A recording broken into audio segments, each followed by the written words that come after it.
기도하겠습니다. 하나님 아버지 감사합니다. 오늘도 이렇게 저희들 하나님의 말씀을 사모해서 나왔습니다. 오늘 이렇게 갈라디아서 말씀을 공부할 터인데 우리의 받은 바 구원이 얼마나 놀라운 것이며 하나님의 은혜요 축복임을 다시 한번 깊이 깨닫는 시간이 되게 하여 주시옵소서. 이 시간도 함께 해주시길 원하옵고 예수님 이름으로 기도드리옵나이다. 아멘. 지난 주일에 우리 갈라디아서 서론 약간 얘기했지만은 조금 다시 한번 좀 얘기를 할게요. 사람도 좀 덜 왔고 이러니까. 근데 무엇보다도 중요한 건 지난 시간 갈라디아서 서론할 때 저 비디오를 켜놓지 않았다는 거예요. 그래서 지금 다시 하는 거예요. 네. 여러분들 지도 보시면 알겠지만 이 갈라디아 지역은 이 바울이 전도했던 지역들 가운데서 비교적 예루살렘 유대 지역에서 가까운 지역에 있습니다. 조금 위로 올라가다 좌회전만 탁 하면 금방 갈라디아라고 나오잖아요. 그러다 보니까 이 유대 지역하고 좀 이렇게 가까운 지역, 지금 오늘날의 그 터키 앙카라 지역에 위치하고 있는 곳인데, 사실 이스라엘 백성들이 참 많은 시련이 있었잖아요. 그래가지고 많이 흩어졌어요. BC 722년에는 북이스라엘이 아수르에 망해서 거기 있는 사람들이 이곳저곳으로 흩어지고, 또 586년 예수님 오시기 전 586년에는 유다가 망해가지고 바벨론에 포로 잡혀가고 애굽으로 피난가고 또 기타 여러 나라들로 이민들을 갔는데, 그렇게 이제 이민 가면서 이곳저곳으로 이렇게 흩어지면서 많이 갔던 지역이 어디냐 하면, 거기 여러분들 지도를 보시면 알겠지만 위로 쭉 올라가서 랩턴 하자마자 보면 다소 나오잖아요. 다소. 또 거기에서 더 가다 보면 루스드라, 더베, 안디옥 이런 지역들이 다 유대인들이 피난 가서 살던 장소입니다. 아시다시피 사도 바울이 유대에서 태어난 게 아니에요. 사도 바울은 어디서 태어났죠? 길리기아 다소에서 태어났어요. 그러니까는 사도 바울이 태어난 지역은 이스라엘 지역에서 태어난 게 이민 가서 태어난 사람이에요. 이민 몇 세인지는 모르지만 거기에서 태어났고 그래요. 그러니까는 많은 유대인들이 해외에들 많이 가서 살았어요. 그런데 이 유대인들이 해외에 가서 살면서도 아주 열심으로 했던 게 있어요. 그게 뭐냐면 가는 곳마다 회당을 세워가지고 그곳에서 이 율법을 강론하고 가르치는 일에 아주 힘을 썼어요. 그리고 자녀들을 유대주의자로 키우는데 아주 애들을 썼습니다. 그러다 보니 비록 해외에 있었지만 거기 있는 유대인들도 결코 예루살렘이나 유대에 있는 사람들 못지않게 아주 철저한 유대인이었습니다. 사도 바울이 자기를 평할 때 얘기하는 걸 보십시오. 나는 바리새인 중에 나는 유대인이요, 바리새인 중에 바리새인이요, 베냐민 지파요, 이러면서 자기가 아주 정통 유대인임을, 비록 해외에서 살았지만, 해외에서 태어나고 해외에서 공부하고 다 이랬지만 자기가 아주 정통 유대인임을 자부할 만큼 이 해외 지역에 있는 많은 유대인들도 아주 정통적인 유대인들이었습니다. 그런데 이렇게 흩어진 이 유대인들을 중심으로 회당들이 세워졌는데, 바울은 이 복음을 전도하러 갈 때마다 항상 이 회당에 가가지고 이 복음을 증거했습니다. 아마도 자기 민족을 사랑하는 그런 어떤 뜨거운 마음 때문이겠죠.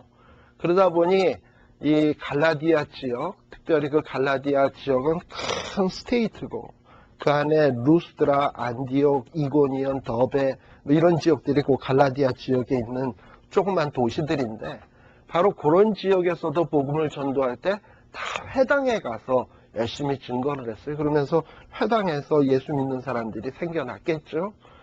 근데 사도 바울이 이렇게 회당에서 이 복음을 증거함으로 어떤 구원은 율법으로 우리가 얻는 것이 아니라, 율법을 행함으로 구원을 받는 게 아니라 어떤 예수 그리스도로 말미암아 얻는다는 것을 분명하게 가르쳤는데, 자꾸 이 유대인들 가운데서 몇몇 사람들이 다시금 이 교회 안에 들어와서 야, 어떻게 예수 믿는 것만 가지고 그렇게 쉽게 구원을 얻을 수 있느냐. 거기에다가 플러스 우리들이 율법도 열심히 행해야 된다. 뭐 예를 들면 할례까지도 행해야 된다. 막 이런 식으로 가르치는 거예요. 그러다 보니 이 유대인들이 많은 데다가 이 유대주의의 영향을 받다 보니까 이방인들 가운데도 정말 그런가 보다.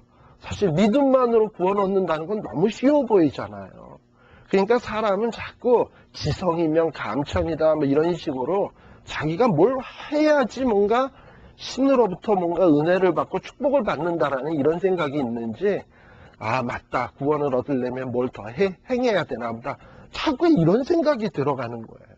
그러면서 뭔가 그들의 생각이 바울이 가르친 복음의 본질하고 너무 점점 달라져 가니까 사도 바울이 야, 이래서는 안 되겠다, 이 갈라디아 교회 교인들에게 다시 한번 복음을 가르쳐야 되겠다라는 이런 마음으로 쓴 편지가 이 갈라디아서입니다. 근데 이 사도 바울이 이렇게 갈라디아서에 이 갈라디아서에 편지를 쓰게 된 데는 또 한 가지 바울의 마음을 좀 이해할 필요가 있어요. 그게 뭐냐?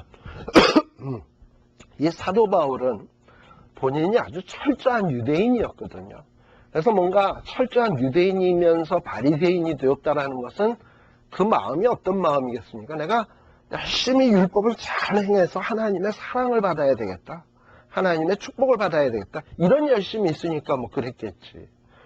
그래서 그는 아주 열심히였고 철저했습니다. 근데 열심히고 철저하면 할수록 사도 바울의 마음에 만족이 있었냐 하면 만족함이 없었어요. 기쁨도 없고 즐거움도 없고. 우리들이 잘 알다시피 로마서 7장 15절 이하에 보게 되면, 여러분들이 나중에 성경을 펴서 한번 봅시다. 로마서 7장 15절에 보면 사도 바울이 자기가 유대주의자 때 자기의 그 심정을 이 로마서를 쓸 때 아주 잘 설명을 해주고 있는데,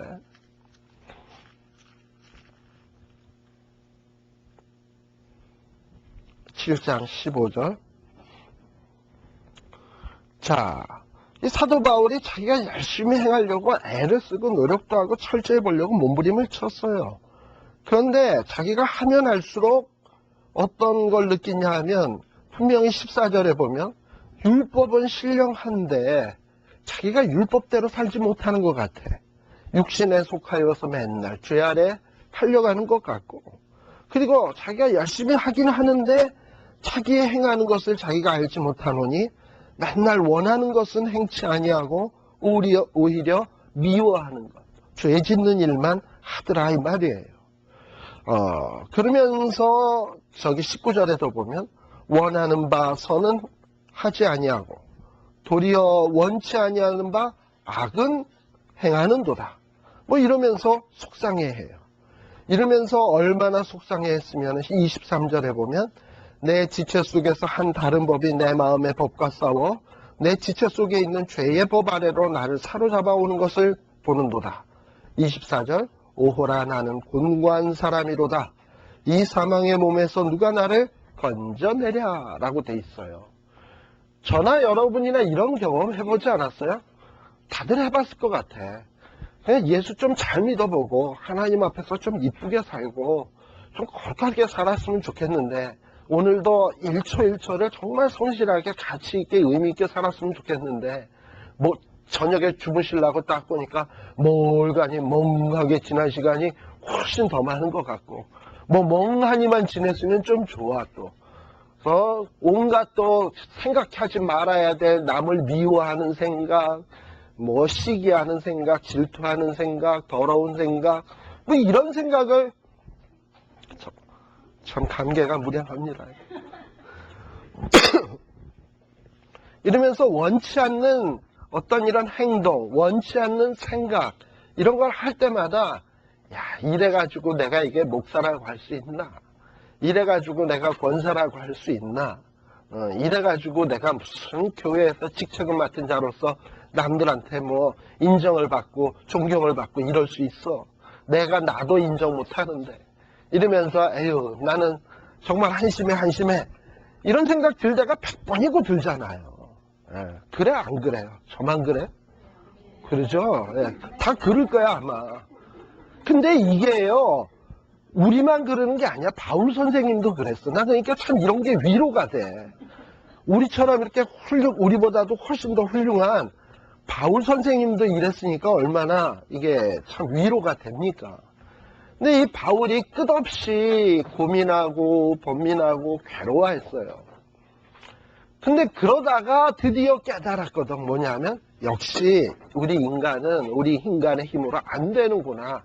그래서 그리스도가 필요하고 하나님의 은혜가 필요한 거구나. 그걸 깨달은 거거든. 그래서 복음이라고 생각을 해서 그걸 열심히 증거해서 갈라디아 교인들한테 딱 가르쳐 놨더니 뭔가 배울 때는 잘 배우고 여러분들처럼 뭐 아멘 믿습니다 감사합니다 막 기쁨이 넘쳐났다가 뒤돌아서서 뭐 이렇게 돌아간 다음에 누가 와서 에이요 그렇게 쉬우면 그런 게 어딨냐, 그렇게 공짜로 얻는 구원이 어딨냐, 율법도 행하고 할례도 행하고 뭐 해야지 막 이런 식으로 하니까 그런가, 하긴 너무 쉬웠어 생각해보니. 뭐 연구소하는 사람이 막 헷갈려가지고 자꾸 그들의 말을 따라가기 시작한단 말이죠. 그러다 보니까 이 바울이 속상한 거예요. 자기가 그렇게 몸부림치면서 정말 만족함이 없이 너무 만족하지 않는데 예수 믿는 사람들은 가만 보니까 자기가 이제 예수 믿는 사람 핍박할 때 예수 믿는 사람들을 보니까 늘 그냥 행복해가지고 해피해가지고 스마일 해갖고 다니는데 자기보다도 훨씬 뭐 행함이나 윤리적이나 도덕적으로 볼 때 훨씬 못한 것들인데 쟤네는 행복하고 나는 불행하고 나는 맨날 오호라 곤고한 자로다 그러고 얼마나 화가 나요. 그죠? 화가 나니까 사실 사도 바울이 예수 믿는 사람을 핍박한 이유는 다른 이유가 아니야. 자기는 불행한데 저쪽은 행복해. 그러니까 이 적개심, 질투심, 시기심 이런 걸로 해서 그들을 핍박하는 거예요. 특히요 우리 한국의 이런 데모 같은 걸 이렇게 하는 거 보면요, 돈 있고 여유 있고 풍요하고 부유한 사람은 결코 데모 안 해. 여러분들 그런 거 데모하는 사람 봐서 그런 사람 별로 데모 안 해. 누가 하냐? 못 살겠고 힘들고 돈 없고 그런 사람들. 자기는 돈 없고 못 살겠고 힘들고 어려운데 가만 보니 있는 것들은 해피하고 잘 살고 잘 먹고 잘 지내고 이러니까 뒤틀려가지고 이거 뭔가 뒤집어져야 된다 해가지고 데모하고 폭력적이 되고 그렇게 되는 거예요. 아마 바울도 그런 심사가 있었던 것 같아요. 그렇게 해서 예수 믿는 자를 막 핍박하려고 했지만 뭐 기쁨이 있었나? 스데반 집사 돌로 치는데 더 양만 올랐지. 자기는 그냥 살기 등등해서 스데반 집사님 돌로 치는데 돌로 맞는 스데반 집사는 돌로 치는 자기들을 향해서 저들의 죄를 용서하소서 이르고 그 얼굴이 천사와 같고 자기네들은 얼굴이 살기 등등하고 그게 견딜 수 없는 거예요. 그래가지고 더 예수 믿는 사람을 핍박하려고 저 다메섹까지 가다가 예수님 딱 만나가지고 바뀌어졌잖아요. 그리고 깨달았잖아요. 그리고선 깨달아가지고 기껏 이제 자기가 진짜 이게 진리다라고 가르쳐 놨는데 갈라디아 사람들이 헷갈리는 걸 보니 얼마나 화가 나겠습니까? 그러니까 이런 마음이 우리 로마서에도 보면 11장 8절에 보면 이런 거랑 똑같아요. 여기 보면 11장 8절에 보면 로마서 11장 8절 봅시다. 왜 사도 바울이 이렇게 그리스도인들에 대해서 핍박하고 괴롭히고 그랬나? 여기에 보면 8절에 보면 기록된 바, 이건 구약 성경에 나오는 내용이에요. 거기에 보면 하나님이 오늘날까지 저희에게, 즉 누구냐면 유대인들에게 혼미한 심령과 보지 못할 눈과 듣지 못할 귀를 주셨다 함과 같으니라 라고 되어 있어요. 또 10절에도 보면 저희의 눈은 흐려 보지 못하고 저희의 등은 항상 굳게 하옵소서 하였느니라. 그리고 또 그 다음에 보면 11절 그러므로 내가 말하노니 저희가 넘어지기까지 실족하였느냐? 그럴 수 없느니라. 저희의 넘어짐으로 구원이 이방인에게 이르러 이스라엘로 모나게 시기나게 함이니라. 저희의 넘어짐이 세상의 부요함이 되며 저희의 실패가 이방인의 부요함이 되거든. 하물며 저희의 충만함이요. 여기에 보면 이스라엘이 시기나게 하기 위해서다라고 했잖아요. 사도 바울도 아마도 그가 예수 믿기 전에는 유대인으로서 아주 예수 믿는 사람들을 시기하고 미워했습니다. 핍박하고요. 그게 왜 그러냐? 눈이 가리워서요. 그때까지 하나님이 은혜 베푸시기 전까지는 눈이 가리워서 맨날 율법을 행하려고 하니까 안 되고 행하려고 하니까 안 되고 그러니까 오호라 나는 공고한 자로다. 누가 이 사망의 몸에서 건져내라. 이러고 몸부림치면서 그러면서 예수 믿는 사람 시기하고 미워하고 이랬다 이 말이에요. 그런데 그러다가 주님을 딱 만났어요. 자, 주님을 딱 만나니까 하는 표현이 뭐였냐면 8장 로마서 8장에 보시게 되면 자, 7장 24절에 보면 오호라 나는 곤고한 사람이로다. 누가 이 사망의 몸에서 누가 나를 건져내랴. 절규잖아요. 그러다가 예수님을 만났어. 딱 만나고 깨닫게 되니까 뭘 깨달았냐면 우리 주 예수 그리스도로 말미암아 하나님께 감사하리로다. 그런즉 내 자신이 마음으로는 하나님의 법을 육신으로는 죄의 법을 섬기노라. 예수 그리스도로 말미암아 구원을 받았어도 역시 마음으로는 죄의 법, 육신으로는 죄의 법, 그 다음에 마음으로는 하나님의 법. 그래요. 우리들 구원 받았어도 육신으로는 아직도 죄의 법에 자꾸 끌려가잖아요. 그런데 왜 사도 바울은 아직 마음의 상태가 완전히 구원을 받지 못했는데도 이러냐? 예수 그리스도로 말미암아 왜 하나님 앞에 감사한다 그랬냐?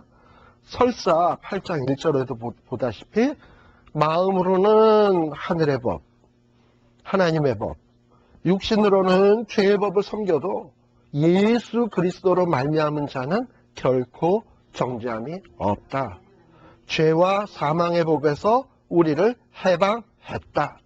그럼 우리가 자꾸 마음으로는 하늘의 법, 육신으로는 죄의 법을 이렇게 범하는 거에 대해서는 어떻게 되느냐?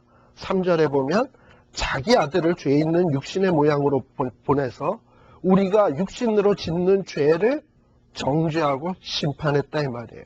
그래서 모든 율법의 요구를 이루었다라는 것을 확실하게 이 사도 바울은 깨달아 안 겁니다. 그러다 보니까 이 사도 바울은 아주 그리스도에 대해서 아주 중요하게 생각한 거죠. 이게 갈라디아서를 쓰면서 바울이 마음속에 갖고 있었던 이런 감정입니다. 자, 그리고 또 이 갈라디아서를 보면서 우리들이 생각해야 될 것이 있는데 이 갈라디아서가 언제 쓰여졌냐? 지난주일에 우리 원사모님 이야기를 했습니다만 사실 설이 전통적인 견해로는 보통 언제적에 쓰여졌냐 하면 이 사도 바울이 고린도에 있을 때 데살로니가 전후서를 쓰기 전에 갈라디아서를 먼저 쓰고 그리고 데살로니가 전후서를 썼다라고 얘기하는 게 보통 대부분의 의견이에요. 그런데 또 하나의 의견은 어떤 경우냐면 존 스타트 목사님이라고 하는 분이 있어요. 존 스타트 목사님이라는 분은 무슨 얘기를 하시냐면 이 사도 바울이 1차 전도 여행, 다시 말하면 아까 그 갈라디아 지역, 이고니온, 루스드라, 비시디아, 안디옥, 더베, 이런데 전도하고 이제 돌아왔잖아요. 돌아와가지고 1차 전도 여행을 딱 끝나고 난 다음에 사도 바울이 마음속에 하나 느낀 게 하나 있어요. 그게 뭐냐 하면, 내가 이렇게 이방인들을 막 이렇게 전도를 하다 보니까 또 유대인의 회당에서 전도를 하다 보니까 많은 유대인들을 접촉했을 거 아니에요. 반대하는 유대인들. 그리고 그 반대하는 유대인들은 뭐냐면 어떻게 믿음으로만 되냐? 어떻게 그리스도를 믿음으로써 구원 얻냐? 율법을 행해야지. 자꾸 이런 얘기를 하니까 뭔가 과연 정말 구원이 그리스도로만 말미암는 것이냐? 플러스 율법 행함이 있어야 되는 것이냐? 이 문제를 확실히 좀 짚고 넘어가야 되겠다 하는 생각이 들어가지고 예루살렘에 들리게 됩니다. 그래서 예루살렘에 들려가지고 이 제자들에게 이 문제를 공식적으로 문제화하기 시작을 해요. 그래가지고 이 문제 때문에 이 예루살렘 공의회, 최초의 총회죠. 아마 우리 예전에 사도행전 공부하면서 공부했어요. 예루살렘 총회가 열려지게 돼요. 다시 이게 왜 사도 바울에게 문제였냐 하면 우리 예를 들어 봅시다. 할례. 할례는 며칠 만에 받는 거죠? 8일. 태어난 지 8일 된 애가 뭐 알아? 그리고 그런 애는 아직도 그 할례 받는 그 자리에 신경이 예민하지 않아가지고요. 그때에는 그런 양피를 배봐 아픔도 덜하대요. 그런데 그래서 그 8일 됐을 때가 가장 적정 때라 그더만요. 그런데 이게 어른들이 할례를 받았을 경우 여러분들도 잘 알다시피 세겜성의 디나 사건 아시죠? 예, 거기에 보면 시므온과 이 디나의 오빠였던 동복 오빠였던 시므온과 레위가 이 세겜성 사람들에게 너네 할례 받지 않으면 내 딸 언감생신 꿈도 꾸지 마라 이랬더니 추장 아들을 비롯해서 모든 남자들이 다 할례 받았잖아. 근데 할례 받고 나면 아프거든요. 그리고 거동을 잘 못하니까 그때 가서 그냥 시므온과 레위가 푹 이러고 다니면서 다 죽였잖아. 그만큼 어른들이 할례를 받는다라는 건 부담되고 아픈 거예요. 저희 아들 녀석도 태어날 때 이런 무슨 보통 요즘은 뭐 포경수술 같은 거 해주잖아요. 근데 이제 그걸 우리 아들은 안 해줬거든. 그래서 너 방학 때 좀 해라 그랬더니 싫대. 그냥 힘들 것 같다가 안 하는 거예요. 그만큼 부담스러운 거예요. 근데 사도 바울이 복음을 증거하러 다니는 이 복음을 받아들이는 대상들은 뭐 갓난 애기들입니까? 대개 다 성인이지. 근데 그 중에는 50세, 60세 먹은 양반들도 있을 터인데 50세, 60세 먹은 양반에게 복음을 받았으면 할례 받아라. 이러면 그거 부담되지 않겠습니까? 그죠? 예, 복음 받는 건 좋은데 할례 받으라 그러면은 그게 싫어서 이 복음의 문이 닫혀지는 수가 생긴단 말이죠. 그러니 사도 바울 입장에서는 이 할례를 요구를 해야 되는 것인가 말아야 될 것인가 자기가 볼 땐 분명히 아닌데 근데 많은 유대인들이 자꾸 그런 걸 강조를 하니까 이거 안 되겠다. 예루살렘에서 확실하게 매듭을 지어야 되겠다. 생각을 해가지고 예루살렘 교회를 간 거예요. 예루살렘 교회 가가지고 예루살렘 교회에서 이 회의가 열어지게 되는데 그 내용이 바로 갈라디아서의 배경이 되는 거예요. 그게 사도행전 15장인데 한번 보세요.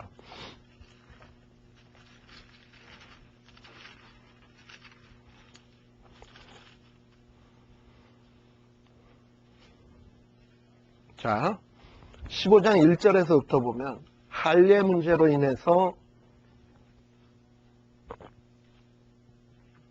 뭐가 생겼다? 모세의 법대로 할례를 받지 아니하면 능히 구원을 얻지 못하리라 하니 바울과 바나바 요게 한편이고 또 저희는 누구냐면 유대주의자면서 그리스도인. 예?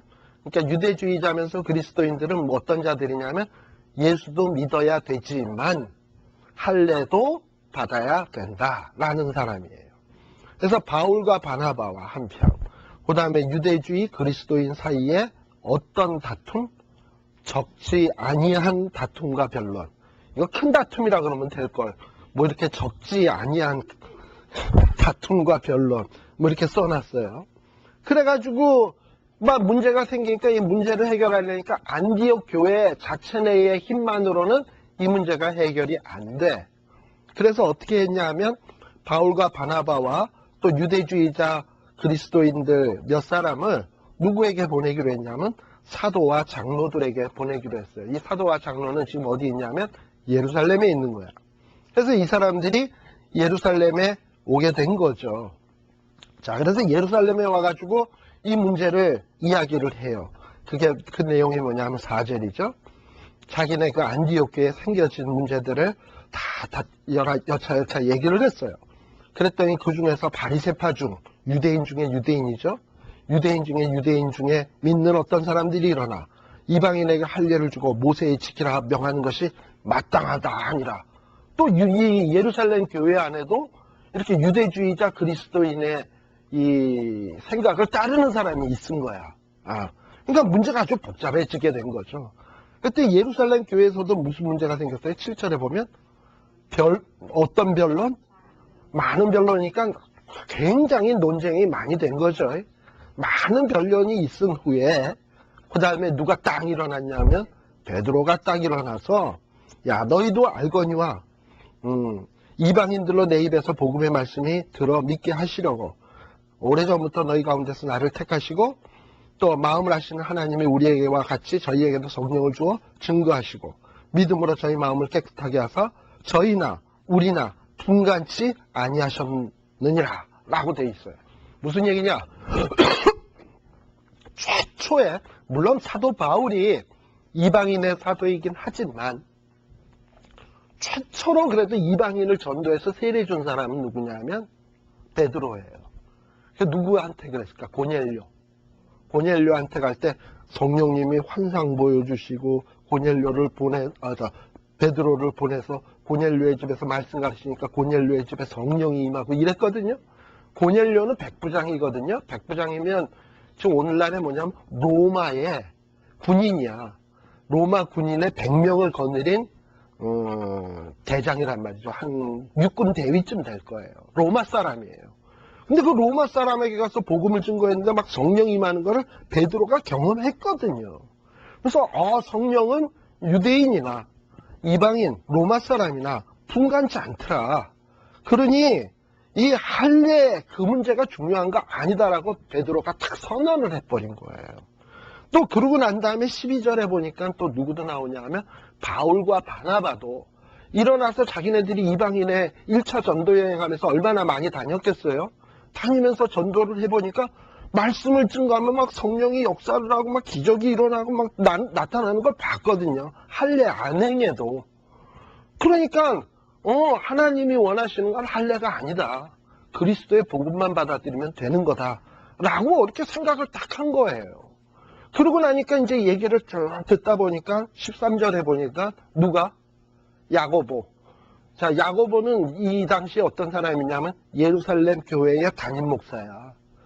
베드로는 물론 수제자이긴 하지만 지금 교회의 책임자는 누구냐면 야고보예요. 총회장인 거야, 야고보가. 그러니까 베드로가 얘기하지. 바울과 바나바가 얘기하지. 그 다음에 마지막에 야고보가 쫙 듣고 결론을 땅땅 내린 거예요. 그래서 결론을 뭐라고 얘기를 했냐. 여기에 보면은,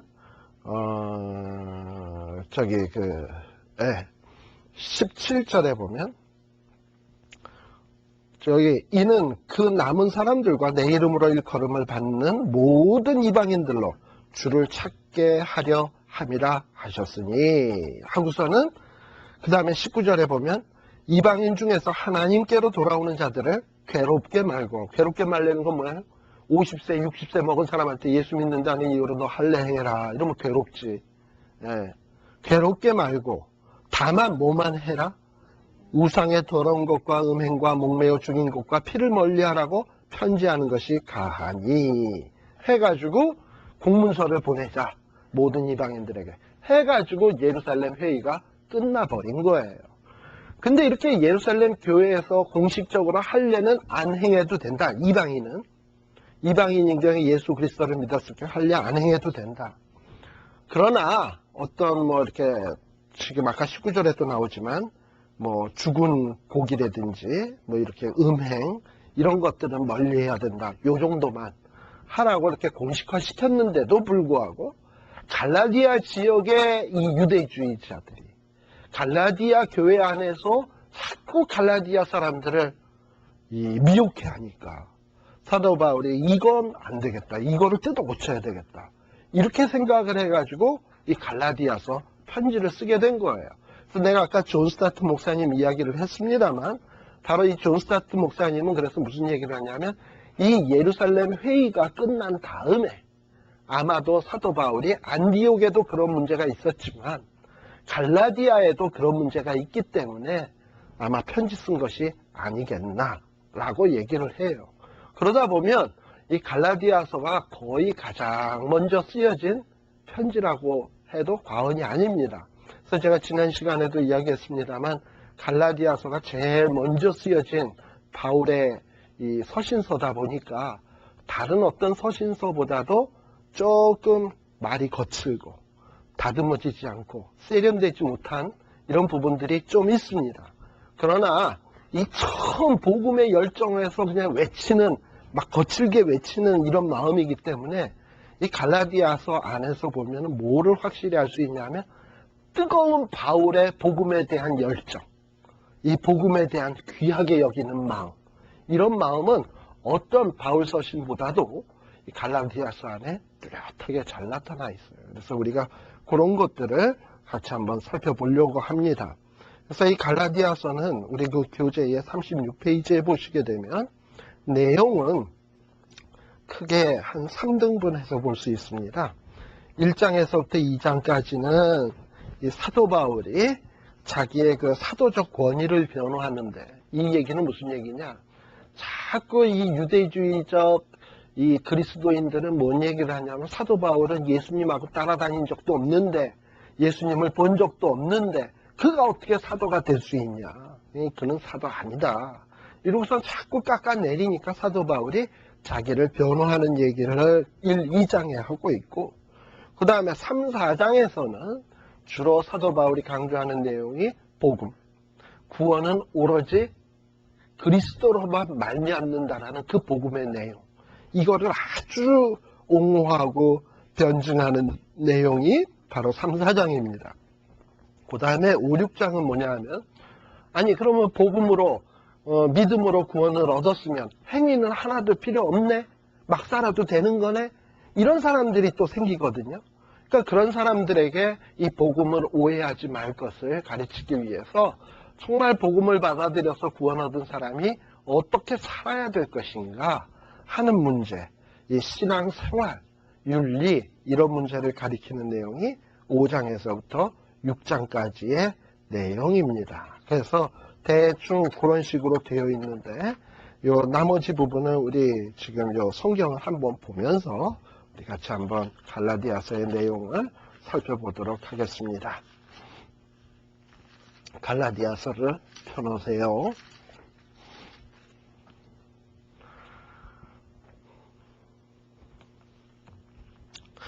자, 아까 1, 2장은 사도 바울이 자기의 그 사도권을 변호하는 내용이라고 그랬잖아요. 그래서 1장 1절서부터 그래요. 자기가 이렇게 사도가 된 것은 누구 사람의 바나바에 의해서 안수를 받았다든지, 혹은 베드로에 의해서 안수 받았다든지, 이렇게 사람으로 말미암은 것도 아니고, 사람에게 난 것도 아니고, 내가 이 사도가 돼서 이렇게 복음을 증거하는 자 된 것은 누구 때문이다?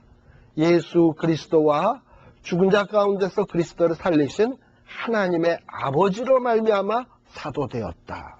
사실 사도라는 말은 헬라어로는 아포스톨로스라는 말입니다.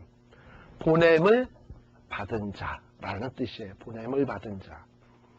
자, 그러면 사도가 되려면 누구의 보냄을 받으면 돼? 총회? 예루살렘 총회의 보냄을 받은 자면 사도입니까? 베드로나 야고보가 보냈으면 사도입니까? 아니요. 진짜 사도는 누가 보낸 자냐 하면 하나님과 예수 그리스도가 보내면 사도인 거예요. 진짜 사도권은 예수 그리스도와 하나님에게서 보냄받았으면 그것으로 끝이야. 그런데 자꾸 이 유대주의 그리스도의 바울을 핍박하는 사람들은 아유 사도 바울은 예루살렘에 인정도 못 받았고 베드로에게 인정받은 것 같지도 않고 예수님하고 따라다닌 적도 없고 막 이따구 소리 하면서 그랬거든요. 그러니까 사도 바울은 1장 1절서부터도 뭐냐면 인사말보다는 아예 그냥 첫 속에서부터 그냥 자기 변호하는 거로부터 시작을 해. 화가 나니까. 뭐냐면 내가 사도된 것은 사람으로 말미암은 것도 아니고 사람에게서 난 것도 아니고 내가 사도된 것은 하나님과 예수 그리스도로 말미암아 됐다. 무슨 잔소리냐. 나 바울이 갈라디아 여러 교회에게 여기 이제 3절에 조금 인사말 나와. 그렇게 해놓고 원래 인사말이 길어요? 자기 변호가 더 길어요? 1, 2절하고 3절까지가 인사말인데 무슨 얘기인지 아시겠죠? 이마만큼 지금 사도 바울이 화가 나 있는 거야. 먼저 자기를 변호하는 말이 더 많다가 3절에 가가지고 우리 하나님 아버지와 주 예수 그리스도로 쫓아 은혜와 평강이 있기를 원하더라. 또 이러고서는 딱 하고 인사말을 아주 잠깐 까꿍하고 그 다음에 4절에 보면 또 뭐라 그러냐면 또 무슨 얘기를 하냐. 구원받는 거, 이 구원받는 문제는 어떻게 되어지는 것이냐. 이 악한 세대에서 우리가 건짐을 받으려면 어떻게 해야 되느냐. 율법을 행해야 되느냐. No. 거기 보면 뭐라고 돼 있어요? 하나님이 이 악한 세대에서 우리를 건지시려고 뭐 했다? 우리 죄를 위해서 예수 그리스도의 몸을 드리도록 했어요. 그러니까 구원 얻는 방법은 예수 그리스도가 죽어서 우리를 위해서 대속하는 방법밖에 없다라는 걸 확실히 못 받고 있는 거예요. 그러니까 1장 1, 2, 3절 시작하자마자 하는 게 뭐냐면 유대주의자들하고 한판 붙는 거예요, 지금. 예, 스타트가, 갈라디아서의 스타트가 이렇게 시작을 해요. 그 다음에 6절, 7절에 보면 얼마나 표현이 과격해집니까? 야, 그런데 이렇게 나도 하나님과 예수 그리스도로 말미암아 사도 되었고 우리가 구원 얻는 것은 예수 그리스도의 죽으심으로 말미암아 되는 것이 분명할진데 너희들 어떻게 6절에 보면 이렇게 속히 떠나서 금방 누가 와서 쏙싹거리니까 그냥 귀가 혹해가지고 다른 복음을 쫓을 수가 있냐? 어떻게 그럴 수가 있냐? 이상하다, 정말. 그리고 7절에 보면 아주 강력하게 다른 복음은 없다. 예수 그리스도를 통해서 구원 얻는 것 외에 다른 복음은 없다. 심지어는 8절에 보면 하늘로부터 온 천사라고 할지라도 다른 복음을 전하면 뭐 받는다?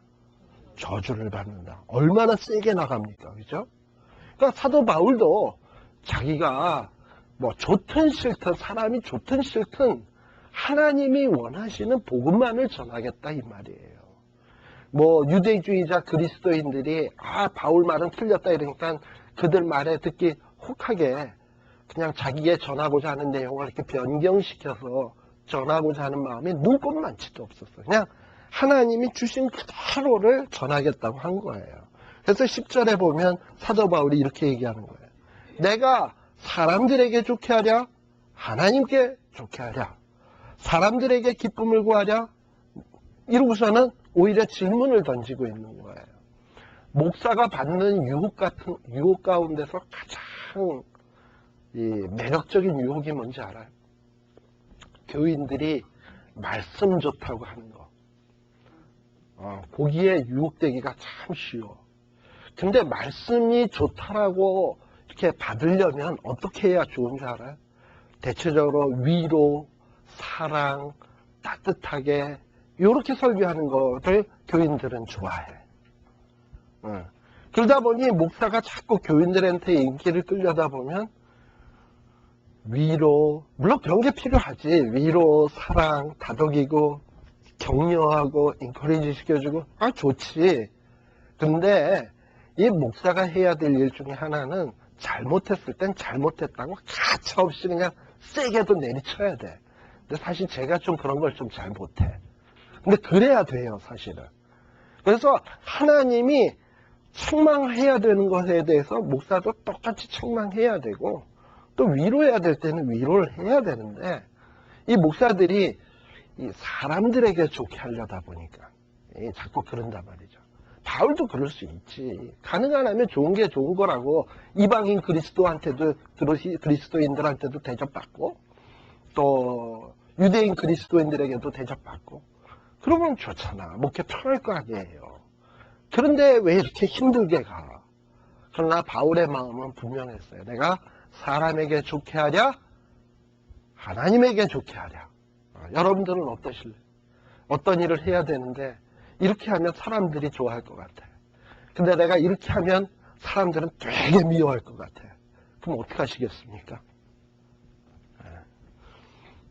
근데 또 어떤 사람은 지가 잘못해가지고 사람들이 미워하는 건데 지가 무슨 하나님 앞에서 순교자 하나 된 것처럼 미움받는 것을 보면서 저자들이 못나서 이런 경우도 있어요. 근데 정말 우리가 이렇게 잘 생각해 보면 알아요. 사도 바울이 그랬어. 자, 이러면서 자기가 이 복음을 전할 수밖에 없는 이유에 대해서 분명히 이야기를 했습니다. 그 다음에 자기가 전하는 이 복음에 대해서 이제 좀 변증하는 내용이 11절서부터 나오는데, 내가 전하는 복음도 내가 사도가 된 것도 사람의 뜻으로 된 것이 아니지만 이 내가 전하는 복음도 사람의 뜻으로 된 것이 아니다. 왜냐? 내가 받은 복음은 어떤 사람에게 배운 것, 받은 것도 아니고, 배운 것도 아니고, 내가 이렇게 복음을 들은 것은, 이 복음의 내용을 받은 것은 직접적으로 예수님께로부터 받았다. 라고 얘기하는 거예요. 얼마나 담대합니까? 예수님을 사실 어떻게 보면 예수님 공생의 기간에 만난 적도 없는데, 예수님에게서 만났대요. 근데 그 만났다라는 얘기를 어떻게 얘기를 하냐 하면, 여기에 보면, 그러면 이제 이 문제 갖고 사람들이 시비 걸 거 아닙니까? 네가 언제 예수를 만났냐? 그때 이제 바울은 얘기하는 거죠. 맞다. 난 예수를 만난 거 너희들이 볼 때는 없을 수 있지. 13절에 보면 내가 유대교회에 있을 때는 하나님의 교회를 심히 핍박했고 막 잔해하고 못살게 놀았다. 그리고 또 14절에 보면 나는 아주 그냥 율법주의자의 철저한 사람이었다. 그 누구보다도 열심히였다. 그래서 막 심지어는 예수 믿는 사람을 핍박하기도 했다. 그리고 율법에 흠이 없는 자가 되기 위해서 애도 썼다. 그러나 아까도 얘기했으나 사도 바울의 마음에 만족함이 있었다고요? 만족함이 없었어. 오호라 나는 곤고한 자로다 이랬어요.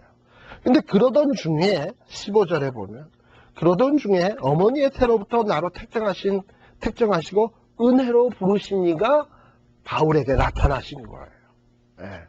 그래서 이 바울에게 나타나셔서 바울을 부르신 거예요.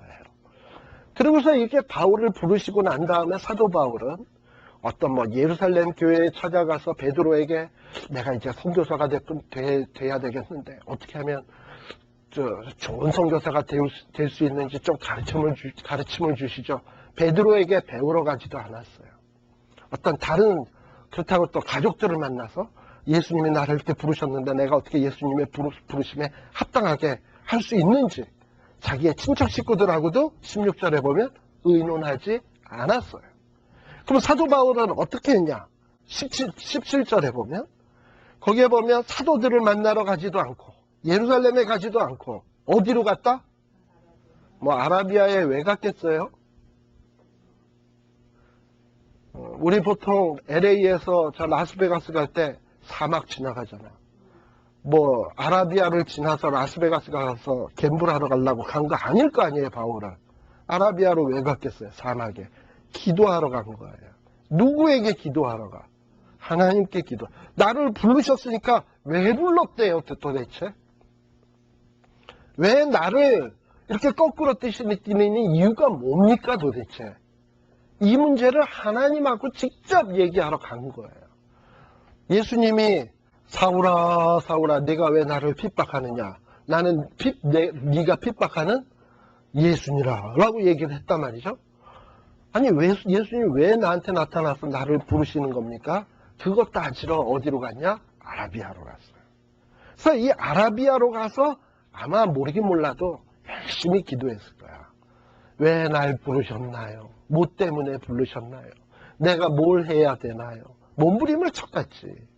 그리고 난 다음에 다시 어디로 갔다? 다메섹으로 갔다. 처음엔 다메섹에 왜 갔죠? 예수 믿는 사람을 죽이러 갔잖아.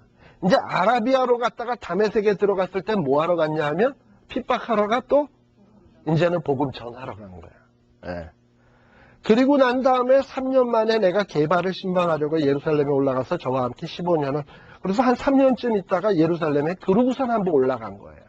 그러니까 지금 사도 바울이 얘기한 것은 뭐냐면 자기가 이 사도가 된 것은 베드로에 의해서 된 것도 아니고 예루살렘 교회에 의해서 된 것도 아니고 아라비아에서 만난 예수님, 다메섹에서 만난 예수님, 이 예수님으로 말미암은 것이 되는 것을 분명하게 얘기를 하는 겁니다.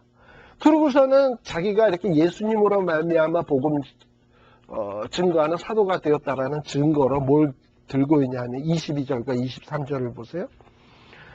이 교회들이 사도 바울에 대해서 어떻게 알고 있냐면 사도 바울의 얼굴은 잘 몰라. 그러나 사도 바울이 예전에 예수님을 핍박하던 자다라는 소문은 쫙 나 있어.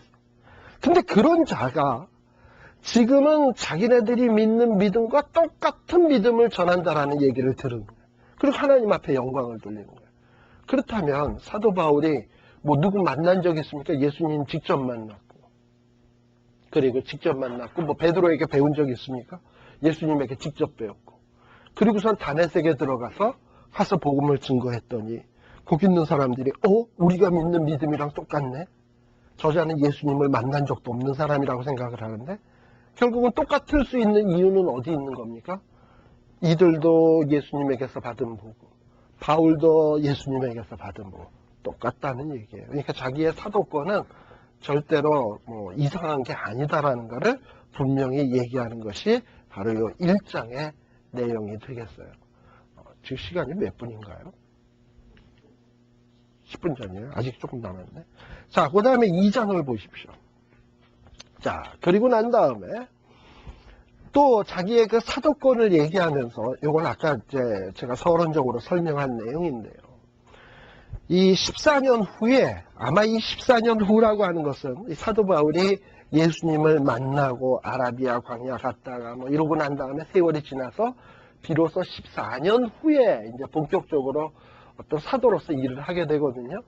이 사도 바울이 회심했을 때가 언제냐 하면 나이가 33세. 그러니까 이 사도 바울의 나이하고요, 예수님의 나이하고는 거의 같다고 보시면 돼요. 사도 바울이 태어날 때 예수님도 태어났거든. 근데 예수님은 태어나시고 33년 공생에 마치시고 뿅 하고 가셨잖아요. 그때 사도 바울은 몇 살이었냐면 33살이야, 사도 바울도.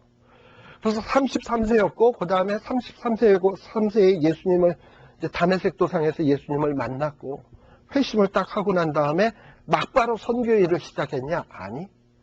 얼마가 지난 뒤에? 14년이 지난 뒤에.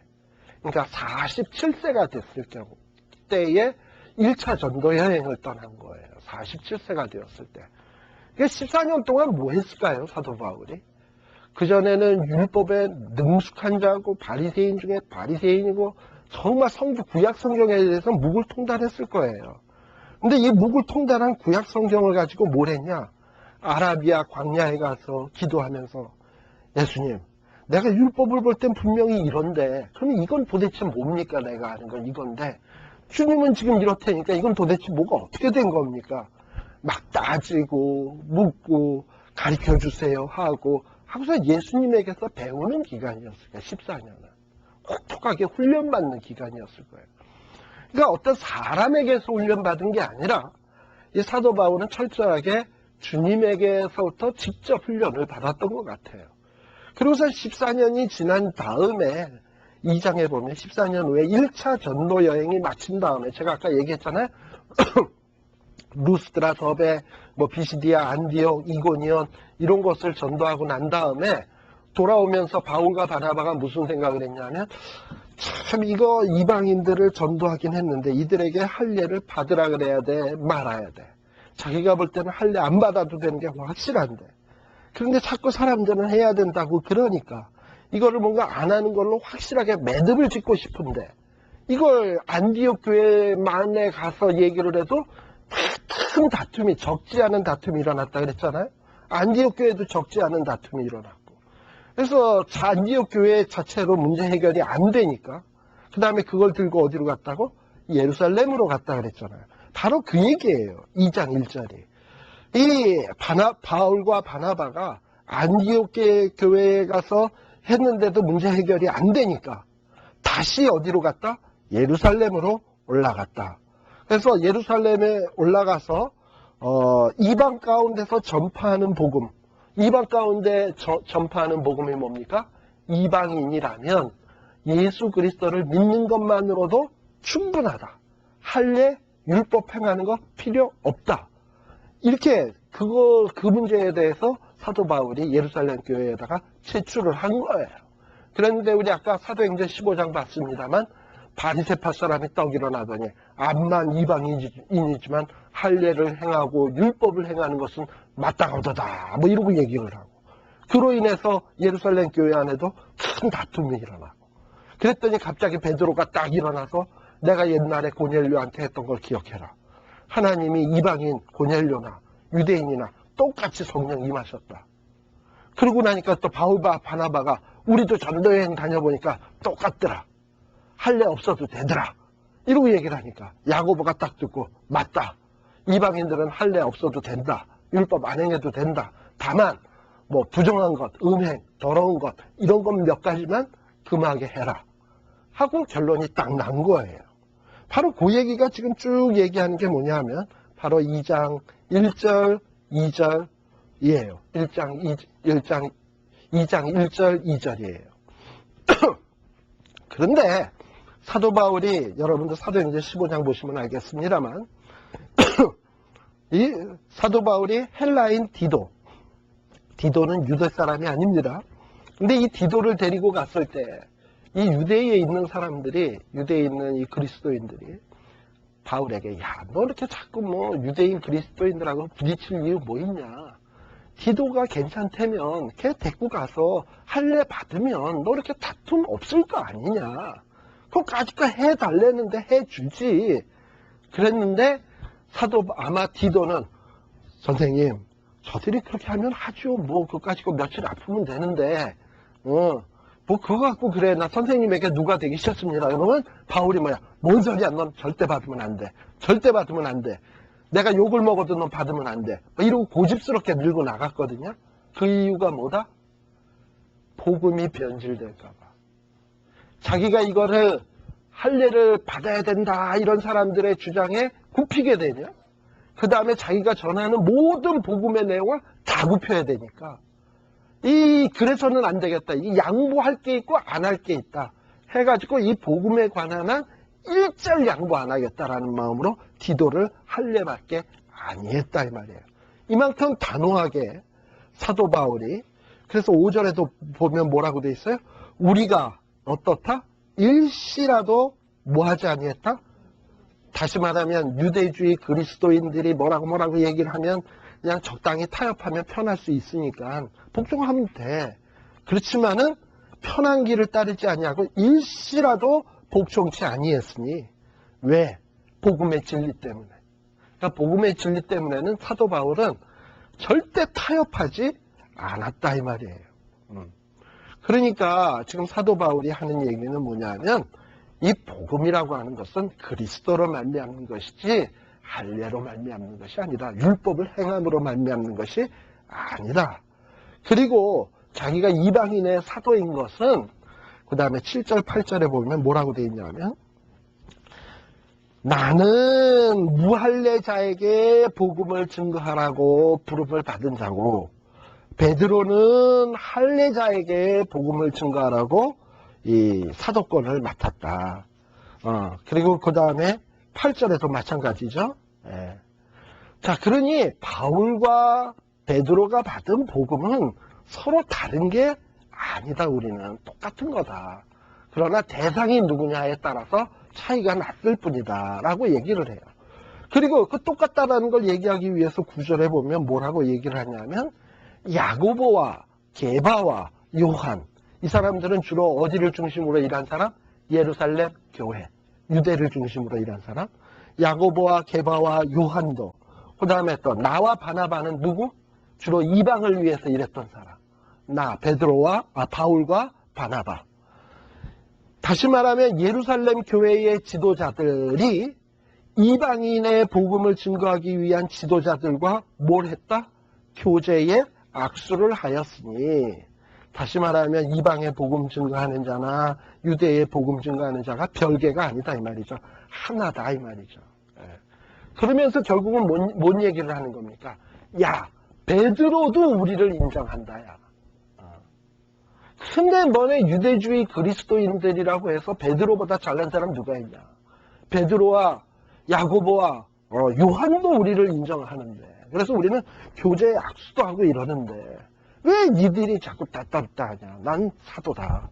이렇게 확실하게 얘기하잖아요. 그리고 여러분들 알다시피 베드로 후서 한번 보세요. 우리가 아직 공부하지 않았습니다만 베드로후서 3장 15절 16절 과연 베드로가 어떻게 사도 바울을 인정하는가? 베드로후서 3장 16절